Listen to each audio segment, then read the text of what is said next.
This is Sky One, a part of the British Sky Broadcasting Network.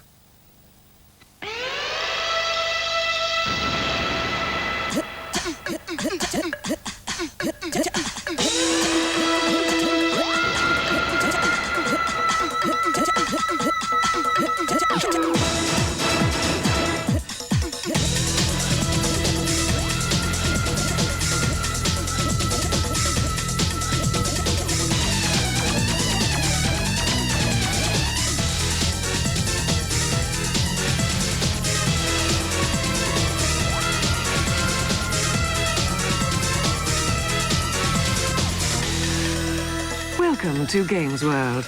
Tonight is cheat night, so please enter the Peep Parlour.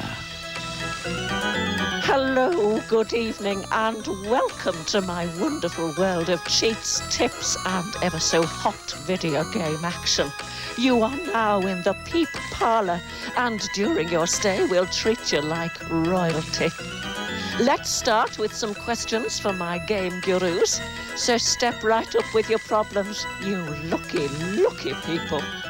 I always seem to be running out of lives on Hook for the Super Nintendo. Is there a cheat? Oh, hold on a sec. Cilla Black just poked me in the eyes. Really jabbed me, she did. Terribly violent woman. Anyway, Hook. There's no cheat, but there is a never-ending source of lives. On level 5, fall down the first hole on the right. Leave it! Tinkerbell should be waiting for you. Walk or fly to the right, and you should see a 3-up and a leaf.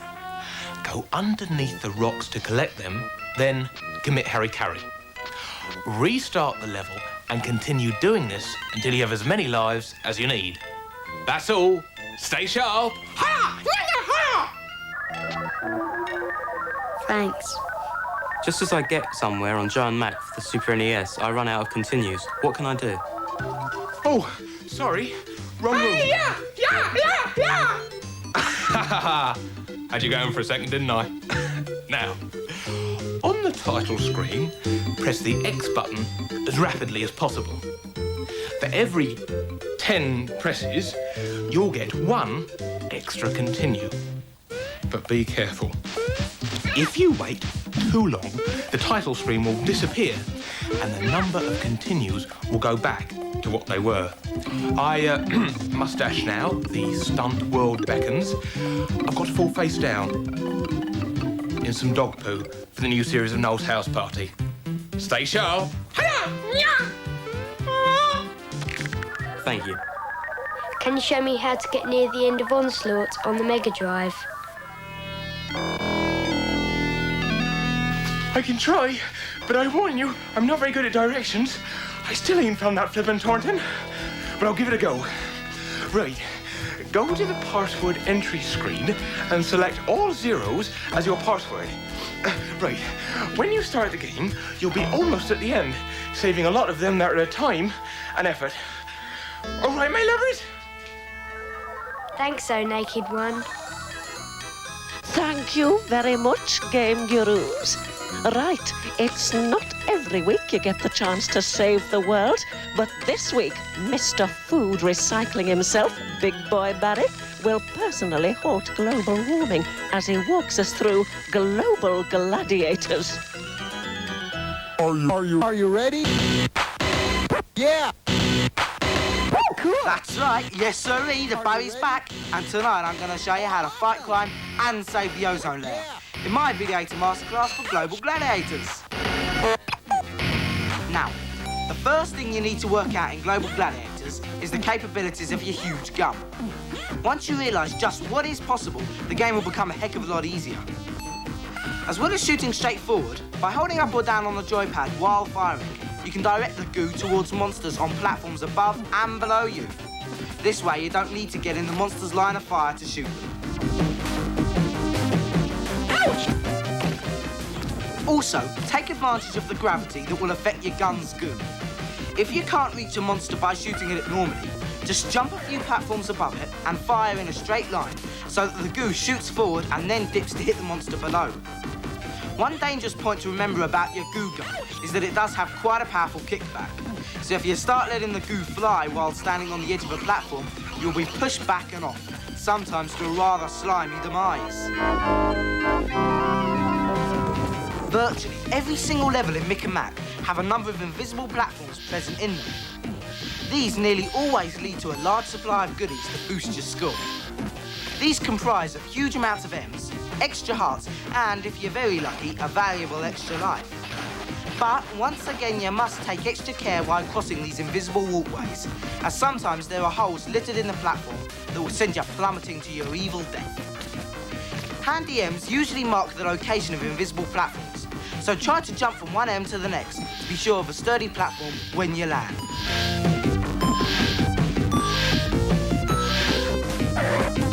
Now, the boosters dotted around the level will increase your jump height considerably, with access to platforms that would otherwise be unreachable.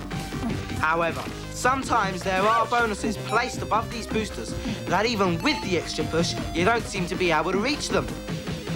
The way to obtain these extras is to leap onto the booster, and just before its jump power diminishes, jump again to reach the goodies above, and if you're lucky, an invisible platform. Remember, while you're moving through the level, use the time that you have constructively and try to collect as many M's as possible, as for each 100 that you collect, you earn an extra life. However, keep your eye on the clock while you're collecting these, or you could end up losing a life instead.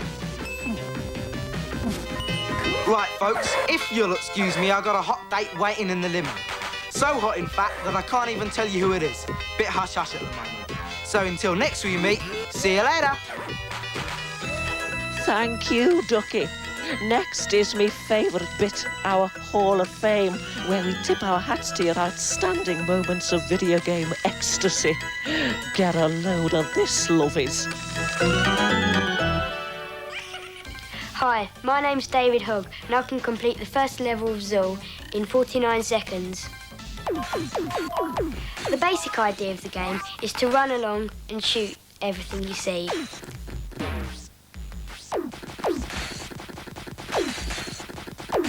When you come across a bomb, only collect it as you are running.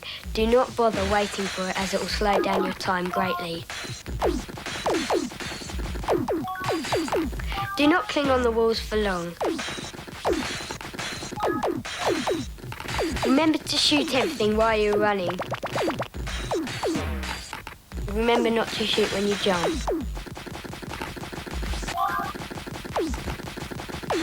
Yes, made it. 49 seconds. It will be hard to beat, but if you do, remember to write in.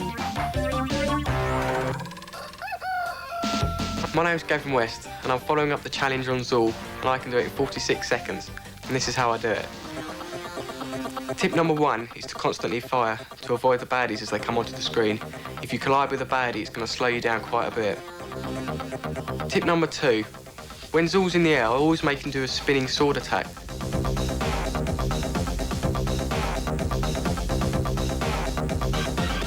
Tip number 3, when making Zool go up the wall, you have to flick him off very quickly to get a better time.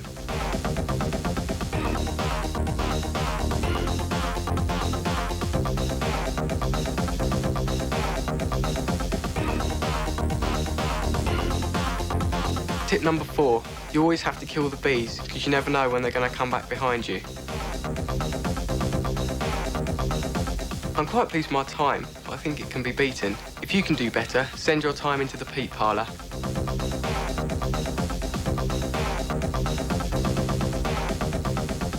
Well, that'll take some beating. That's some record. Remember, if you can beat it, let us know at this address. Your adoring public awaits you. We've just got time to slip in a quick one-to-one session with the games mistress.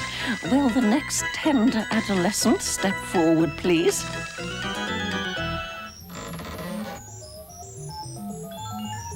I've heard there's a secret level hidden in the space zone for Super Mario Land 2. Is this true, games mistress? Don't believe everything you hear. But in this case, the rumour is true. Go through the first level of Space Zone until you get to the halfway bell. Jump up on the first block and up again. Go right across these blocks at the top of the level, making sure you collect all the coins on the way. Now, you'll get to the secret exit. This level is full of coins and bonuses, but you'll need to be clever to balance on the thin pillars of rock. There are 2 extra hidden lives about halfway through the level. A good incentive to polish those balancing skills. There are a few other little secrets I could tell you, but I'd rather leave you begging for more. Thank you very much. Well, thank you for that, Games Mistress. Time for a break now. Don't go away. We'll be back in a moment for the climax of this week's show.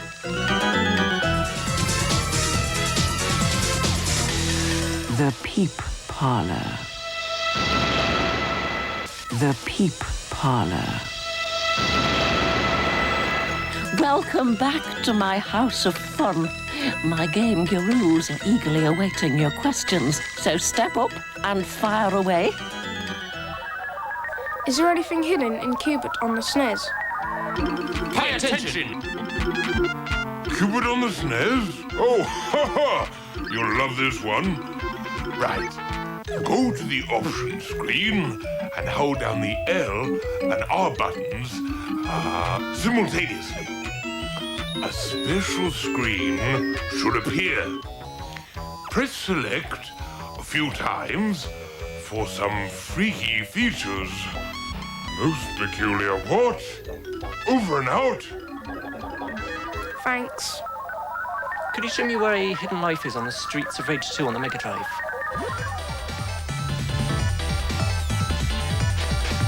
Think you're a bit tasty, do you, eh? Fancy yourself as a bit of a wide boy, do you? Yeah, make me laugh. Right, sit down, shut up, and listen. Knock. I'm sure that's a wig. When you come out from the front of the truck on level 2, go to the top left of the screen. The extra life is hidden behind the truck's cab. All right, sunshine? Now clear off before I get the riot squad down here. Thanks, Mike. I want some help on Crew Board for the Mega Drive. Oh, what are you? Thick or something? A stupid git. Right, go to the music demo option and play the music from level 6. Top tune it is too. Now, press A, C, A, and then B. Now, go back to the title screen. Start the game and watch the display at the bottom of the screen, saying which level you are about to play. Now, pressing B and up together will advance you a level, allowing you to see the entire game.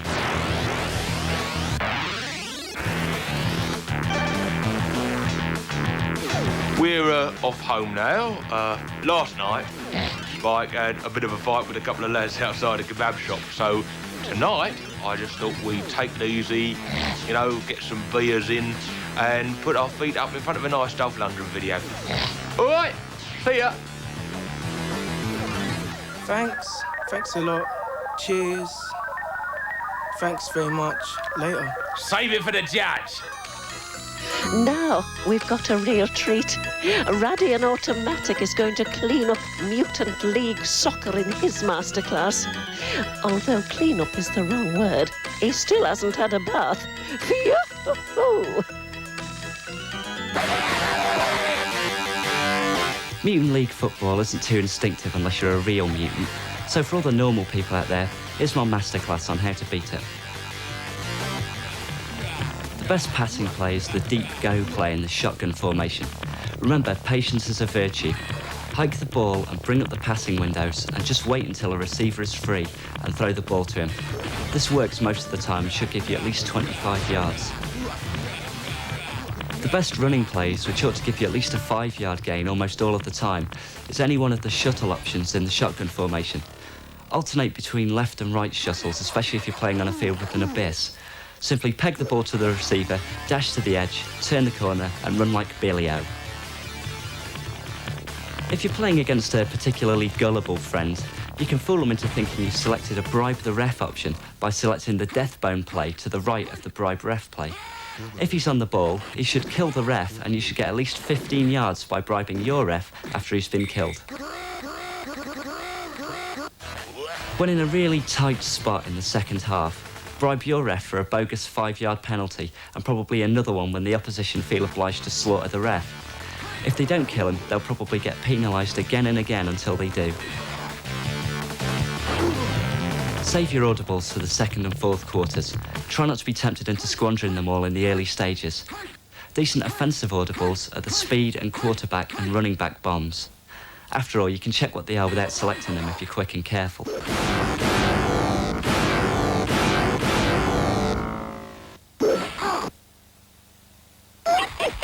Nice hit.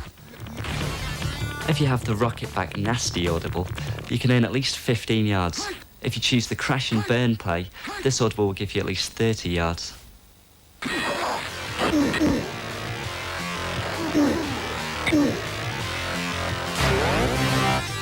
Well, that's the end of the masterclass, but remember, it's only a game.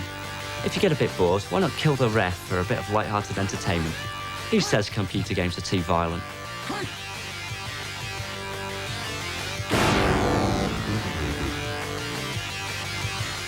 Right.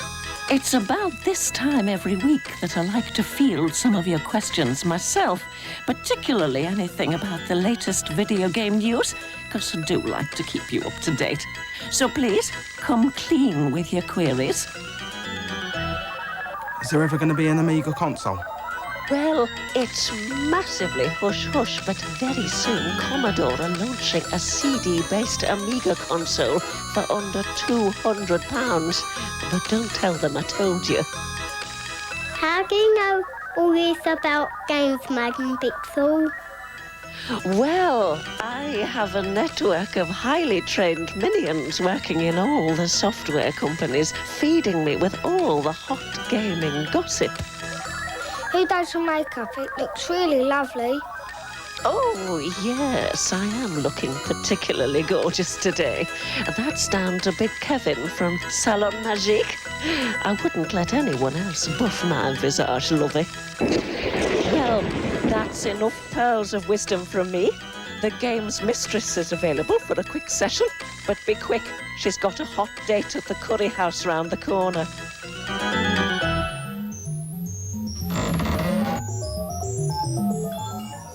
I'm stuck on Section 3, Level 10 on Krusty's Super Fun House for the SNES. Can you help me, please, Games Mistress? You're stuck, are you? Well then, let the Games Mistress help unstick you. Enter the level and kick 3 of those barrels into the gap. Jump up and kick the bonus blocks, then keep going. Now, jump up to those 2 barrels and kick one of them once to the right. Go back the way you came and kick one all the way to the left. Keep going. There. Kick the block on the top left, on top of the bottom left one. Kick another to the left, forming a little L-shaped staircase. Now, go to the top by jumping on the right-hand barrel. Go on to the top 2 barrels and then up to the bonus block. Now, go back down and kick one of the left-hand barrels to the left. Then drop down and kick it all the way to the right. Now go back up and do the same with the other one.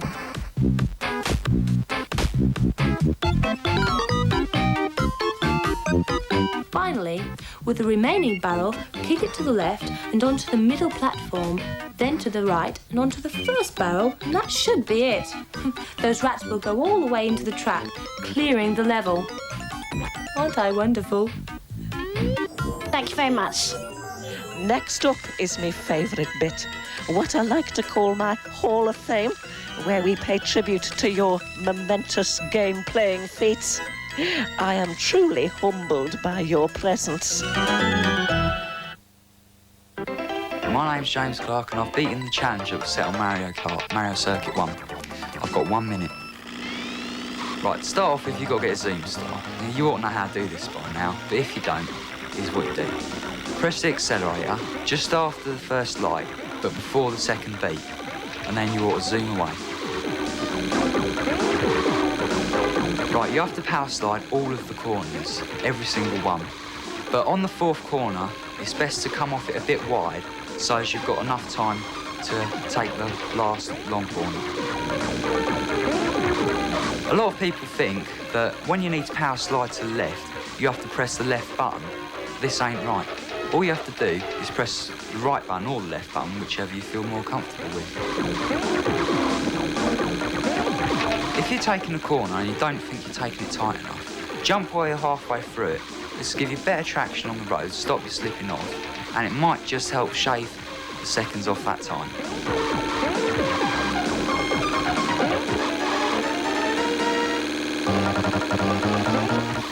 Is this the right room for the setting your trousers on fire competition?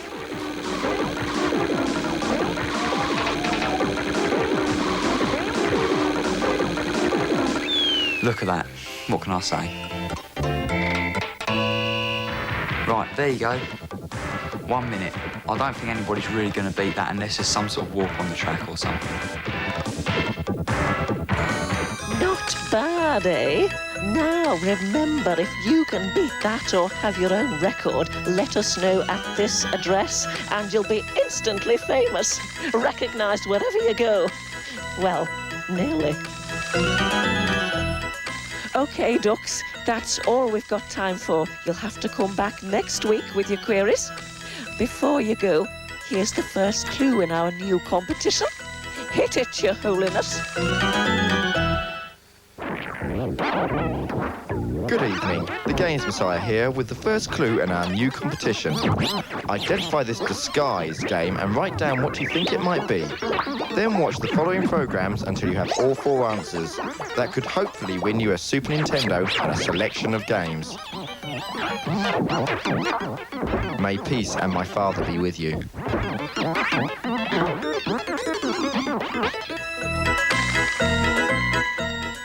Right, it's good night for me, Madam Pixel.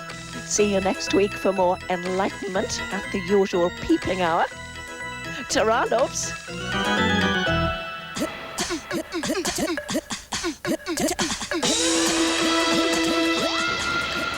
We've part 2 of last night's Family Ties story at 7:30, and now on Sky One, we'll see if any other family ties are getting tangled in E Street. Don't go away.